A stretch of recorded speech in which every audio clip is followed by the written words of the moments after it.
From the floor of the CME Group, this is Danny Riley with today's MrTopStep update. You know, as I stand here, I'm looking at some of these headlines that are coming across about no-fly zones. The United States and its partners talking about no-fly zones and arm embargoes against Libya.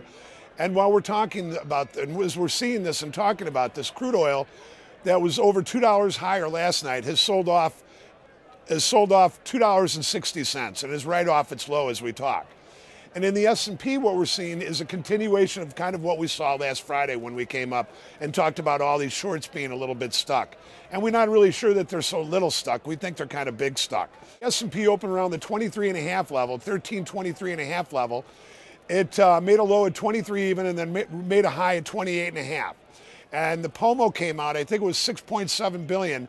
And just as the POMO came to an end, the S&P sold off a little bit.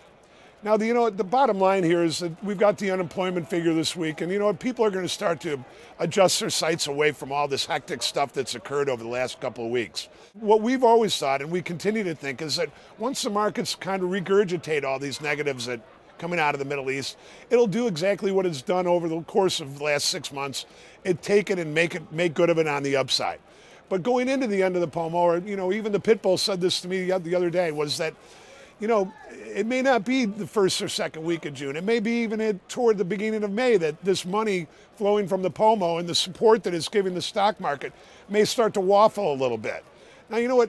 The real problem here is that if you've been a bear and you're sitting there waiting for some sell-off down move, you've been caught in so many different false starts. Now, the way our desk and the way MrTopStep sees it is that if you give yourself a step back a little bit from the negative overtones and all the news that's flying out and really get a good look at the market and what it's done over the last 6 months and all the sell-offs that have occurred after it.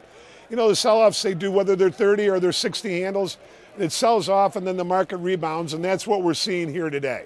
As we go into the end of the week, the emphasis will be on the unemployment figure, but we're still thinking that right now we're only 12 or 14 handles off the contract high, and we don't see where the bearishness is coming from.